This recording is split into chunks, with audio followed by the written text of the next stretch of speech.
네, 매일 아침 지나치지 말아야 될 뉴스만 엄선해서 알려드립니다. 뉴스 픽 시간인데요. 뉴스토마토 김동현 기자 나와 있습니다. 안녕하십니까? 안녕하세요. 네, 휴가 잘 다녀왔어요? 네, 잘 지다 왔습니다. 아, 얼굴이 아주 그냥 얼굴에 그냥 미소가 쫙 올라와 있어요.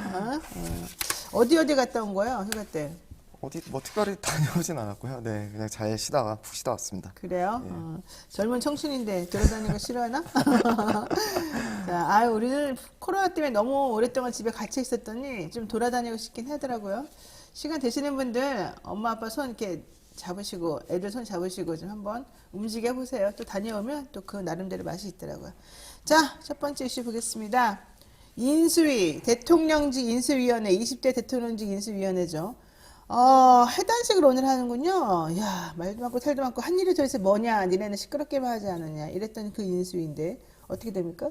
네, 오늘 인수위가 해단식을 합니다. 네, 3월 18일 현판식을 열고 공식 출범한 지 49일 만이고요. 네. 네, 안철수 인수위원장이 오늘 오후 5시 통이동 인수위 공동기자회견장에서 열린 해단식에 참석해서 그동안 활동에 대한 소회를 밝힐 예정이라고 합니다. 대선 승리 후 8일 만에 출범한 인수위는 지난 4일 110대 국정과제 발표로 사실상 업무 마침표를 찍었고요. 뭐 이제 당장 다음 주에 출범할 새 정권의 밑그림을 그리는 작업을 담당했습니다. 근데 뭐 이번 인수위 같은 경우에는 사실 워낙 그 초반부터 대통령 집무실 이전 문제로 시끌시끌했기 때문에 그 많은 이제 정책적인 이슈들이 묻힌 감이 없지 않아 있다. 뭐 이런 지적들이 많이 나오고는 있습니다. 아니, 정책적인 이슈들이 묻힌 감이 있다. 이건 너무 좋은 표현 아니에요? 뭐 제대로 한 게 뭐 있어요? 네, 많이 묻혔다라는 평가들이 있는 것은 사실인 것 같고요. 네. 그러니까 중요한 거는 일단 대통령 어디 사느냐, 어디로 가서 뭐 일을 보겠느냐 이런 집무실 이전에 거의 상당 대부분을 얘기를 했고 나머지는 우리 공약 안 지키겠다 이런 얘기로 모든 걸 다 정리한 거 아니겠습니까? 그래서 야, 진짜. 네, 공약 같은 경우에 이제 지난 대선 때 그 들고 나왔던 뭐 여성가족부 폐지나 아니면 뭐 병사 월급 200만 원 공약들이 좀 후퇴하거나 아니면은 뭐 재검토 이러한 입장들이 나오다 보니까 또 공약 이행에 대한 이제 비판들도 나오고 있는 것 같습니다. 아니, 소상공인들한테도 잔뜩 기대하게 해놓고 문재인 정부는 니네들 버린다, 팽이다 니네는. 왜 문재인 정부 충성하냐 막 이러면서 우리가 돈 많이 줄게 할 수 있는데 지금 문정부가 안 하는 거야 라고 얘기를 했잖아요. 근데 자기네들이 한번 해보지. 근데 해보려고 했더니 안 되나 보죠. 힘들대요? 뭐 직접 검토를 해보니까 어려운 점들이 있지 않았을까 싶은데요. 네, 사실 그 뭐 네. 집무실 이전도 맨 처음에 광화문이라고 했다가 네. 공약에서는 네. 용산으로 바꾼 것 보면은 막상 이제 들어가 보면은 검토할 사항들이 많지 않았을까 생각이 듭니다. 게다가 나는 군인 아파트에서 쫓겨나는 용산에 사는 그 사람들은 참 어떻게 할지 걱정이에요. 어디를 보낸대요? 모르죠? 참, 이게 바로 임대인 갑질입니다, 여러분. 임대인 갑질. 하루아침에 쫓겨나는 거 아니겠어요? 아무런 변명도 항명도 못하고 요즘 같은 세상에 니네 나가! 방 빼! 이러면 무조건 나가야 되는 거예요? 이야, 참. 이러면 나라 꼴 잘 되겠습니다. 자, 이런 얘기 한다고 뭐 내가 거기 가서 뭐 행동할 수 있는 것도 아니고. 안철수 인수위원장님, 왜 그러셨어요? 얘기 좀 한번 해보시죠. 네. 자, 두 번째 이슈 봅니다. 야, 이것도 황당무계하더만요. 사실 제가 이걸 알아요. 이 서울시 간첩 사건이 있어요. 유호성 간첩 사건이라고 있는데, 이 사람을 간첩이라고 몰아놓는 증거를 들이밀면서 이게 국회의원 김용민 의원이 맡았던 사건이에요. 이걸 내놓으면서 이 사람 그러니까 여동생 유호성 씨의 여동생의 증언까지 이제 얹어가지고 얘는 간첩이다라고 하면서 난리를 쳤는데 그리고 검찰이 딱 내가 중국에서 받아가지고 온 게 이거야 이러면 딱 증거지 재판에서 내밀었는데 알고 봤더니 그게 다 가짜였고 조작이었다. 어떻게 검사가 조작을 하죠? 어떻게 법무부 직원들이 조작을 하죠? 그랬는데 국정원에서 받은 거였으니까 난 몰라라고 말했어요. 그랬더니 국정원 직원만 혼나고요. 이 검사는 정직 1개월밖에 안 받았대요. 야, 이게 상식적으로 말이 됩니까? 그런데 이 사람이 지금 어디에 올라간다고요? 이번에 대통령이 뭐 임명한다죠? 공직기강 비서관으로? 네, 맞습니다. 와, 뭐야 이게 도대체? 네, 어제 이 당선자 대변인실에서 그 총 19명의 비서관 인선 1차 명단을 발표했는데요. 네. 비서실장 직속 7개 비서관, 정무수석실 산하 2개 비서관, 경제수석실 산하 6개 비서관, 정책조정기획관과 그 산하 3개 비서관 이렇게 있는데요. 네. 그중에 이제 말씀하신 이제 이시원 전 검사, 현재는 이제 변호사죠. 그 말씀하신 대로 이제 그 너 때문에 1개월 잘렸어요, 정직 이후에, 사실은. 네.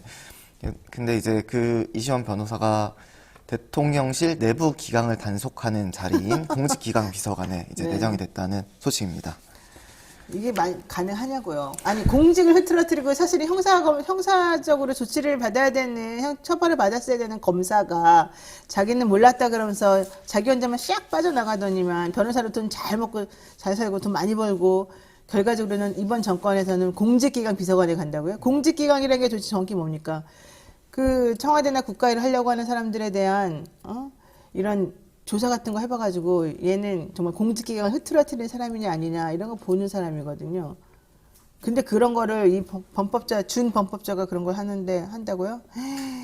야, 도대체가 무슨 생각을 하고 있는지 이렇게 되면 지금 해도 너무하다. 그래서 이번에 윤석열 정부의 이 내각 구성이나 사람들 쓰는 걸 보고 우리가 뻔뻔하다 이런 얘기 많이 하던데 맞습니까? 어떻습니까? 기자들이 이런 거 보면은 분노감이 안 느껴집니까?